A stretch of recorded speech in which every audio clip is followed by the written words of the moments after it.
성경 말씀 히브리서 12장 1절부터 4절입니다.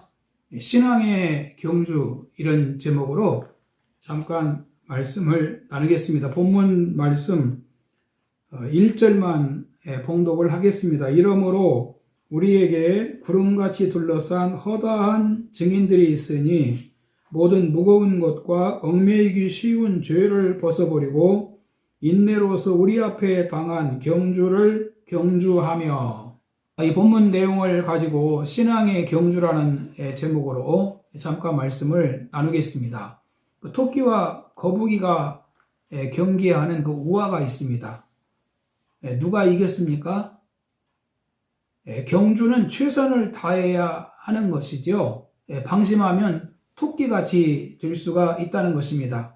아무리 실력이 있고 능력이 있어도 방심할 때 경주에서 패할 수가 있습니다. 미국의 미키 톰슨이라는 회사가 있었답니다. 한때 빠른 경기용 차를 만드는 회사로 유명했다는 겁니다. 소문 그대로 미키 톰슨에서 만든 차는 월등히 빨랐습니다. 그런데 미키 톰슨에서 만든 차를 타고 우승한 사람은 아무도 없다는 겁니다. 그 이유는 경기 도중에 차들이 모두 고장이 났기 때문이라고 합니다. 여러분, 우리 신앙생활도 고장이 나면 안 됩니다. 좋은 믿음으로 신앙에 경주할 수 있기를 바랍니다.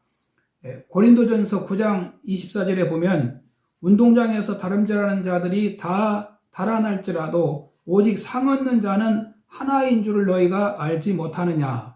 너희도 얻도록 이와 같이 다름질하라 라고 말씀을 하셨습니다. 본문 1절에 보면 이러므로 우리에게 구름같이 둘러싼 허다한 증인들이 있으니, 여러분, 누구를 증인이라고 합니까? 증인은 어떤 사실을 생생하게 증거할 수 있는 사람을 증인이라고 하지요. 본문에서 우리에게는 구름같이 둘러싼 허다한 신앙의 증인들이 있다는 것입니다. 그 증인들을 보면서 신앙생활을 분발해야 된다는 것입니다. 그러면 이 신앙의 경주를 위해서 알아야 할 것이 무엇입니까? 첫 번째는 무거운 것과 얽매이기 쉬운 죄를 벗어버리라고 말씀합니다. 경주는 평소에 하던 식으로 하는 것이 아닙니다. 경주하면 평소에 생각이나 이 마음가짐이 달라집니다. 경주는 잘해야 하는 거고 이기려고 하는 것이지요. 그래서 신앙생활을 위해서 우리는 모든 무거운 것과 얽매이기 쉬운 죄를 벗어버리라고 말씀을 하십니다. 먼저 무거운 짐을 벗어버려야 된다는 것입니다. 무거운 짐이 무엇일까요? 이 정신적인 무거운 짐이 있습니다. 마음의 의심이라든지 또 교만한 마음이라든지 게으름과 또 나태 등을 들 수 있습니다. 이런 것이 신앙의 장애물이 될 수가 있습니다. 이런 것을 가지고 있으면 신앙생활을 제대로 할 수가 없습니다. 또 생활에서 일어나는 염려와 근심, 걱정도 무거운 짐이 될 수가 있습니다. 이런 무거운 짐을 벗어버려야 됩니다. 시편 37편 4절에 보면은 내 길을 여호와께 맡기라. 우리 인생의 길을 하나님께 맡기면서 사셔야 됩니다. 시편 68편 19절에 보면 날마다 우리 짐을 지시는 주 곧 우리의 구원이신 하나님을 찬송할지로다라고 말씀하십니다. 마태복음 11장 28절에는 수고하고 무거운 짐진 자들아 다 내게로 오라 내가 너희를 쉬게 하리라고 하셨습니다. 인생의 모든 짐을 하나님께 맡길 때 평강의 삶을 가질 수가 있는 것입니다. 그런가 하면은 얽매이기 쉬운 죄들을 벗어버리라고 말씀합니다. 사람이 밧줄이나 이 장애물에 걸려 넘어질 수 있는 것처럼 죄가 사람을 쉽게 올가매거나 함정에 빠지게 할 수가 있습니다. 여러분, 죄를 가볍게 생각하지 마세요. 죄에는 중독성이 있습니다. 죄에 걸리면 거기서 헤어나오기가 쉽지가 않습니다. 그래서 얽매이기 쉬운 죄라고 말씀합니다. 우리는 걸려들기 쉬운 죄를 조심해야 됩니다. 세상의 유혹을 조심해야 되고 또 자기 안에 있는 이기심과 탐욕을 조심해야 되고 또 음란한 것도 조심해야 되고 얽매이기 쉬운 이런 죄들을 조심해야 됩니다. 한번 죄에 걸리면은 헤어나기가 쉽지 않다는 겁니다. 우리는 죄를 벗어버리고 예수님을 구주로 믿어야 됩니다.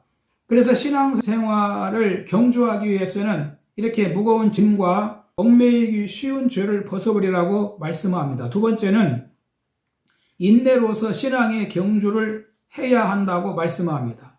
성도들은 인내할 줄 알아야 됩니다. 여기서 경주는 단순히 경기만을 말하지 않습니다. 이 경주라는 단어에는 또 싸움이라는 의미도 들어 있습니다. 그래서 신앙의 경주는 신앙의 선한 싸움을 말합니다. 선한 싸움을 싸우고라고 말씀하고 있지요. 야고보서 1장 4절에는 인내를 온전히 이루라. 이는 너희로 온전하고 구비하여 조금도 부족함이 없게 하려 함이라고 하셨습니다. 신앙생활의 가장 중요한 것이 인내입니다. 그 다음에 세 번째는 예수님을 바라보면서 경주해야 됩니다. 본문 2절에 믿음의 주요 또 온전케 하시는 이인 예수를 바라보자. 저는 그 앞에 있는 즐거움을 위하여 십자가를 참으사 부끄러움을 개의치 아니하시더니 하나님 보좌 우편에 앉으셨느니라 라고 말씀하셨습니다. 먼저 예수님은 믿음의 주님이십니다. 이 주라는 말은 아르케곤이라는 단어인데 지배한다는 뜻입니다. 예수님은 우리를 지배하시는 분이라는 겁니다. 그래서 예수님을 믿는다는 것은 그분의 통치 아래 들어간다는 겁니다. 다음은 예수님은 믿음의 주요 온전케 하시는 분이라고 말씀하고 있습니다. 온전케라는 단어에는 완성자 또는 완전자라는 그런 의미가 있습니다. 예수님은 완전자이시며 온전케 하시는 분이라는 겁니다. 예수님이 무엇을 온전케 하십니까? 예수님이 내 영을 온전하게 하십니다. 인류의 시조인 아담의 죄로 모든 인간들에게는 죽음이 찾아왔습니다. 영혼이 병들어서 하나님도 모르고 소망도 없었습니다. 허무하고 그리고 두렵고 불안하고 욕구불만으로 가득 차 있었고 만족이 없고 모든 것이 헛된 것 같고 이것이 병든 인간의 모습입니다. 그러나 주님이 내 영을 온전케 하신다는 겁니다. 요한복음 6장 63절에 보면 살리는 것은 영이니 육은 무익하니라. 내가 너에게 이르는 말이 영이요 곧 생명이라고 하셨습니다. 여러분 예수님을 통해서 우리 영이 살아나는 것입니다. 그 다음에 혼을 온전케 하십니다. 혼은 정신입니다. 마음입니다. 영이 온전하게 되면 정신도 여러분 밝아지고 눈을 뜨는 겁니다. 신앙이 자라면 정신도 건강해지고 분별력도 생기게 되고 그리고 육의 모든 생각들도 여러분 통제할 수가 있고 조절 능력이 있고 그래서 점점 훌륭한 인격을 가진 사람이 될 수가 있는 겁니다. 예수님은 정신을 온전케 해주시는 분이십니다. 이뿐만이 아니고 예수님은 우리 육신도 온전하게 하십니다. 예수님은 영혼을 온전케 하시되 우리 육신도 온전하게 만들어 주시는 분이십니다. 예수님은 이 땅에서 수많은 병자들을 고쳐주셨습니다. 여러분 제품을 잘 고치는 사람은 그걸 만든 사람이지 않겠습니까? 그러므로 우리는 믿음의 주요 영혼육을 온전하게 하시고 모든 일을 온전케 하시는 예수님을 바라보면서 신앙의 경주를 해야 된다는 것입니다. 결론입니다. 여러분 성경은 우리에게 수많은 그 믿음의 증인들을 보여주고 있습니다. 구름같이 둘러싼 허다한 증인들이 있다고 말씀합니다. 어떤 분들은 증인이 없는 중에도 신앙생활을 잘 했습니다. 신앙생활은 이 경주와 같은 것입니다. 전쟁 같은 것입니다. 그러니까 액세서리 같이 하면 안 됩니다. 무거운 것 그리고 얽매이기 쉬운 죄를 벗어버리고 인내로서 예수님을 바라보면서 신앙생활에 분발을 하셔야 됩니다. 할렐루야.